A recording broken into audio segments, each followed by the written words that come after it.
నమస్తే మేడం. మరి నిన్న జగన్మోహన్ రెడ్డి గారు దాదాపు ఒక ఇంటర్వ్యూలో చాలా మాట్లాడుతున్నారు. ఇచ్చిన హామీలు నెరవేర్చాను 99%.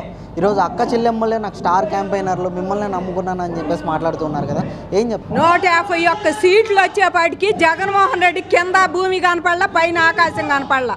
నా సీట్లు నాయి కాదు, అసలు ఈ జనం నాకు బ్రహ్మరాధం పట్టారని చెప్పి నోటికి ఇష్టం వచ్చినట్టు నా ఇంటికి కూడా బేకలని చేయబెట్టేట ఒక ముఖ్యమంత్రి అసలు అట్లా చేయొచ్చా? ఒక ముఖ్యమంత్రి స్థాయిలో ఉండి నీ లెవెల్ ఏంటి, నువ్వేంటి, చేతులతో ఎంటికలు బీకి చూపించాడు ఆ ముఖ్యమంత్రి. ఇవాళ వచ్చేసి మళ్ళీ నన్ను నమ్మండి, నేను అన్నీ చేసి పెడతాను మీకు, నన్ను నమ్మండి అని చెప్పేసి మళ్ళీ మాట్లాడుతున్నాడు. ఆయన ఏమి లేదండి, అందితే జుట్టు. ఇవాళ ముఖ్యమంత్రి ఇదేదంటే ఇవాళ 24కి వచ్చేపాటికి అందితే జుట్టు పట్టుకుంటున్నాడు, అందకపోతే కాళ్ళు. ఎంప్లాయీస్ అందరు రోడ్డును పడ్డారు. ఇవాళ నీ పరిస్థితి ఏందయ్యా అంటే ఆంధ్రప్రదేశ్ ప్రతి వాడు ఆఖరికి చెయ్యని పోలీసులు కూడా ఇవాళ నిన్నుకి వ్యతిరేకంగా మాట్లాడుకుంటున్నారు. వాళ్ళు బయటకు వచ్చి ఏమీ చేయకూడదన్న పోలీసులు కూడా ఇవాళ స్తబ్దుగా పనులు చేయటల్లా, వాళ్ళు ఏమి సమ్మెలు అవి చేయటల్లా.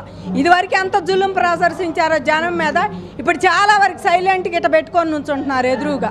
కాబట్టి వాళ్ళు మేము చెప్పేది ఒకటేనండి, జగన్మోహన్ రెడ్డి గారికి అది మీ బిడ్డని అంటున్నాడు కదా అందరితోటి. మొన్నటిదాకా మీ బిడ్డని, మనకేమీ లేవు, నేను పేదాన్ని, మరి మా బిడ్డని ఇప్పుడు మా భూములన్నీ కూడా అధికారుల చేతిలో పెడతాను, నువ్వు పత్రాలన్నీ తీసుకెళ్ళి.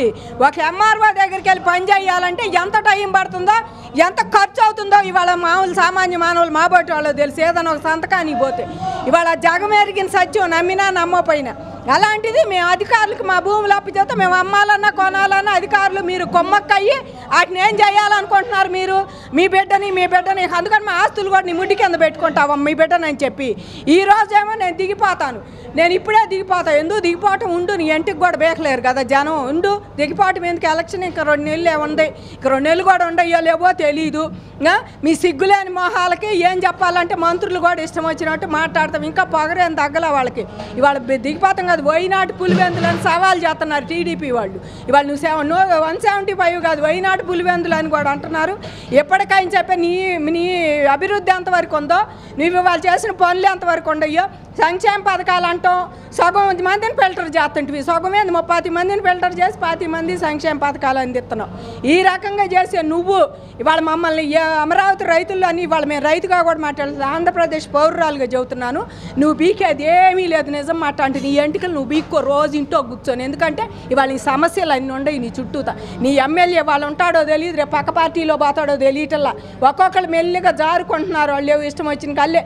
జనసేన పోయేవాళ్ళు జనసేన, టీడీపీ పోయేవాళ్ళు టీడీపీకి పోతున్నారు. నువ్వు నీ ప్యాలెస్లో ఏనాడు ఎవరిని రానివు, నువ్వు ఎక్కడ మమ్మల్ని చూసినా కూడా అద్దద్దా అంటే భయపడిపోతున్నావు.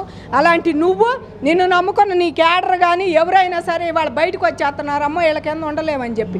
మేము ఒకటే చదువుతున్నాం ముఖ్యమంత్రి గారికి, వైనాట్ 175, వైనాట్ 7 అటు 5 ఇటు 1 కూడా పోయి అసలు నీకు 7 వస్తాయి అనుకుంటున్నాం మేమైతే. నిజంగా రావాలని కూడా కోరుకుంటున్నాం. ఎందుకంటే మీ పొగరు ఆ విధంగా ఉంది. ఎవరైనా అధికారం ఇచ్చినప్పుడు అధికారం ఎట్లా ఉపయోగించుకోవాలో తెలిసినాడు, అనుభవజ్ఞుడు అయినాడు. 5 కోట్ల ఆంధ్రుల జీవితాన్ని చేతిలో పెట్టుకొని నువ్వు నీ ఇష్టం వచ్చినట్టు ఏది కూడా ఇవాళ ముఖ్యమైన పాయింట్లు అమరావతి లేదు, పోలవరం లేదు, ఏదీ లేదు. నీ ఇష్టం వచ్చినట్టు పాలన చేసావు. సంక్షేమ పథకాల పేరుతో రైతు బజార్ ఏంది, కలెక్టర్ ఆఫీస్ ఏంది, ఆఖరికి తాగుబోతు వాళ్ళ లైసెన్సులు తాగుబోతు వాళ్ళ మీద కూడా ఇవాళ నువ్వు డబ్బులు తాకట్టు పెట్టావు 15 ఏళ్ల పాటు. ఈ రకంగా సంపాదించే నీ సంపాదన నువ్వు ఈ రాష్ట్రాన్ని తాకట్టు మాది అసలు అయిపోయింది. తాకట్టు ఇంకా పెట్టేదేముంది? వీళ్ళందరినీ పెట్టావు, అన్నీ పెడుతున్నావు గవర్నమెంట్ ఆఫీసులన్నీ. ఎప్పటికైనా నీ స్థాయి నువ్వు తెలుసుకొని ముఖ్యమంత్రిని నేను హుందాగా ఉండాలి, జనాన్ని పరిపాలించాలని లేదు. ఇప్పుడు నువ్వు తెలుసుకున్న ఏమి లేదు 100 నెల. ఇప్పుడు 5 ఏళ్ళలో నాకు ఎలాంటి బాధలు లేవు, ప్రజలందరికీ సుభిక్షంగా పరిపాలన ఇచ్చాను, 99% పూర్తి చేసిన హామీలు అని చెప్పి మాట్లాడుతున్నారు జగన్ గారు, ఏమంటారు? ఈ 5 ఏళ్ళలో నీకు బాధ లేదు, కానీ రాజధాని అనే దాని అది ఒకటి ఉందా అండి అసలు? పోనీ ఆ రాజధానిని ఒప్పుకొని నువ్వు ఆ రాజధానిని ఒప్పుకొని అన్నీ చేసినాడివి, నువ్వు రాజధాని కోసం కోర్టుకు ఎందుకు ఎక్కుతున్నావు? ఇప్పుడు వాళ్ళ రాజధాని అమరావతి అని అన్ని చోట్ల ఉపయోగిస్తున్నారు వీళ్ళు పేర్లు పెట్టి. ఎక్కడికన్నా మన రాష్ట్రం తరపు నుంచి మీరు ఏదన్నా పంపాలన్నా చావాలన్నా రాజధాని అమరావతి అని పెట్టుకుంటున్నారు.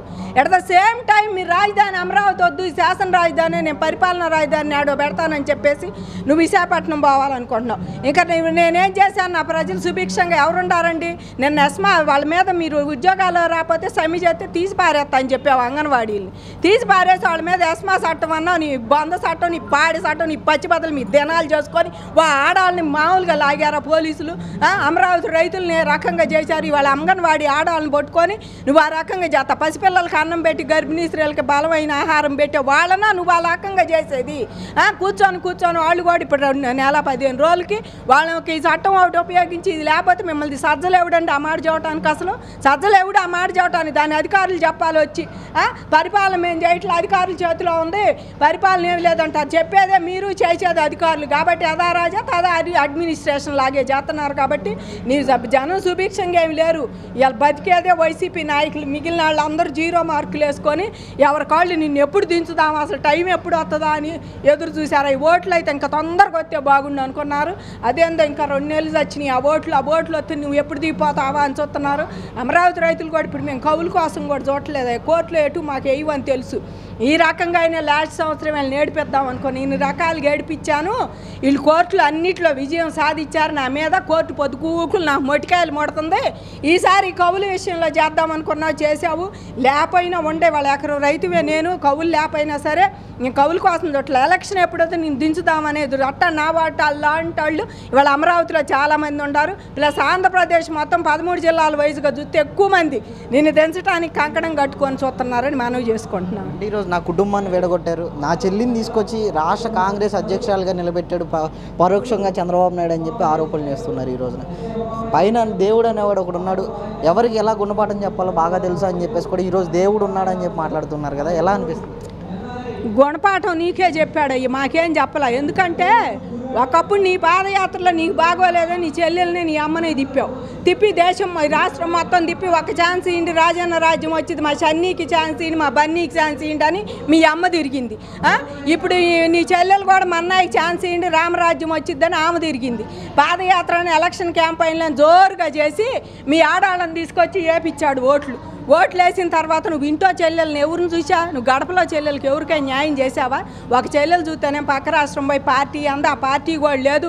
నాకు నువ్వు కేసీఆర్ ఇద్దరు ఒకటే కనుక చెల్లెల మీద మనసు కూడా నీ రాజకీయ జీవితానికి నీ చెల్లెలు బలి అయిపోయింది. నువ్వు కేసీఆర్తో ఉన్న స్నేహంతో నీ చెల్లెలు కూడా ఎక్కిరానిపోయావు హైదరాబాద్లో.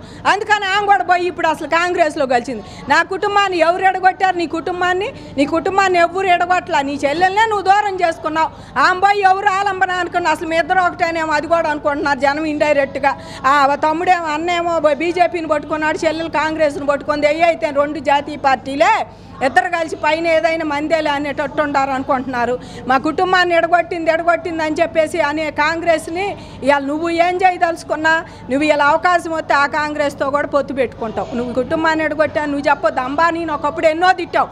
ఇవాళ అంబానీ కోసం నీ రాజ్యసభ సీటు కూడా త్యాగం చేసావు. ఆంధ్రప్రదేశ్ నుంచి నీ రాజ్యసభ సీటు ఎవరో గుజరాత్లో వాడికి త్యాగం చేసావు నువ్వు. కాబట్టి నువ్వు ఎంతటిగా నువ్వు ఎంత సన్నాచాడు అందరికీ తెలుసు. నీ చెల్లెల్ని ఎప్పుడు ఎడగొట్లా. పోయి తెచ్చుకో, ఇవాళ పోయి నువ్వు తెచ్చుకో అంటున్నాడు సజ్జలు కూడా. ఇలా అసలు వరస్ట్గా పెట్టారు కామెంట్ చూసుకో. నువ్వు అది ఎంత చండాలంగా పెట్టారంటే అసలు ఇజమ్మ కూతురు రాజశేఖర రెడ్డి కూతురు కాదు ఆమె ఎవరో అని పెట్టాడు. ఎవడో రవీందర్ రెడ్డి అంట, రవీందర్ రెడ్డి అంట.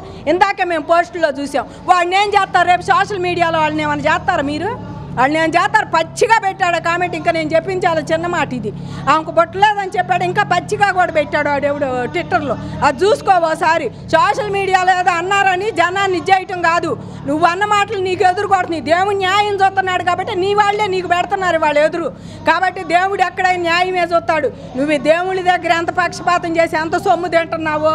ఇవాళ తిరుపతి దేవస్థానం మీ హవా అయ్యింది. నిన్నగా మనం చదువుతున్నారు ఏందో వాచి అని 2 కోట్లు ఇల్లు చేసే వాచి అని చెప్పేసి ఒక లాయర్కి ఇచ్చారని జడ్జి గారికి అని చెప్పేసి మరి వాళ్ళ ధర్మారెడ్డి గారి మీద ఆరోపణలు వచ్చినాయి. అట్లాంటివన్నీ అసలు తిరుమల అంతా మాదేనని గుప్పెట్లో పెట్టుకున్నాం. ఇవాళ ఒకటే జనాన్ని మనవి చేసుకుంటున్నాను. ఇవాళ పందాలు కాదు, తిరుమల అంటే ఫస్ట్ నుంచి ఆధ్యాత్మిక దాన్ని ఒక కేంద్రంగా చేయాలని ప్రతి ఏ పాలకుడు వచ్చినా ఏ ముఖ్యమంత్రి అయినా దాన్ని ఆవేలోనే చూసి అలాగే చేశారు.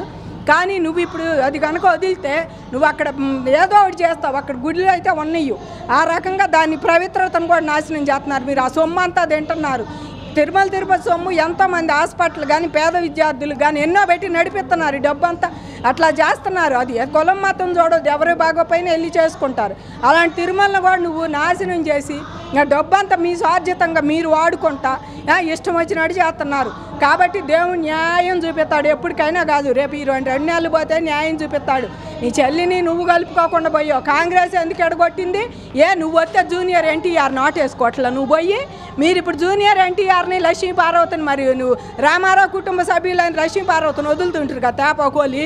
ఆ సన్నాసిది ఉండమోగుడికి ఇడాకులు ఇవ్వకుండా ఈ మొగుడు నా మొగుడు అని రామారావు సంతానం మీద రామారావు మీద పొద్దుగులు ఆ సిగ్గులేని మొక్కంది అది వచ్చి పడుతుంది. నువ్వు ఎడగొడుతున్నావు జనాన్ని, నువ్వు ఎడగొట్టావు. ఇవాళ వాళ్ళు పోయి కూర్చున్నారు, అంతేగాని తేడా ఏమి లేదు. నువ్వు బాగానే ఎడగొట్టావు. ఇవాళ జూనియర్ ఎన్టీఆర్ రావట్లేదంటే అసలు మిమ్మల్ని తిడుతున్నాడు. మీ పార్టీలో ఆయన మంత్రి కొడాలి నాని రానియట్లేదని. కాబట్టి మనసులో మీ ఇష్టం వచ్చినట్టు మాట్లాడబాక. నీకు ఏదైనా తాతకు పెట్టిన వచ్చి తరతరాలు ఉంటుంది, తలయేపునే ఉంటుంది. మళ్ళీ రివర్స్ అయ్యి మళ్ళీ మన కొడుకు మనకే పెడతాడు. ఆ తీరులోనే నీదంతా సాగుతుంది. సాగని తప్పకుండా నువ్వు ఓడిపోతావు. నిన్నెవరు ఎడగొట్టే పని లేదు. ఇప్పుడు నీదేందో నీ బలమేందో నీకు తెలిసింది. నీ ఎమ్మెల్యేలు అంతా మెల్లిగా జారుకుంటే. కాబట్టి తప్పకుండా జగన్మోహన్ రెడ్డి గారికి ఇప్పుడు కథ జ్ఞానోదయం అయినట్టుంది అనుకుంటున్నాను నిన్నటి మాటతో. నేను ఇప్పుడే దిగిపోతా, ఇప్పుడే రాజు దిగిపో, ఎలక్షన్ తీసుకురా, వచ్చే నెలలోనే తీసుకురా. ఎవడొద్దు అన్నాడు నిన్ను? ఫిబ్రవరి లాస్ట్లో తీసుకురా ఎలక్షన్ కోడ్ పెట్టేసి ఆ హడావుడిగా కేంద్రాన్ని చెప్పి. కాబట్టి నువ్వు ఏ మాట అయినా మాట్లాడతావు, ఏదైనా చేత పేద నిరుపేద ముఖ్యమంత్రి పాపం రేపు ఎలక్షన్లో డబ్బులు కూడా లేవు పెడతానికి. కాబట్టి ముఖ్యమంత్రి గారు చాలా బాగా చదువుతున్నాడు. నీకు దేవుడు తప్పకుండా నీకు వరకు నీవు ఎంత చేసావో న్యాయం చేస్తాడు అంతవరకు అని మేము కోరుకుంటున్నాం.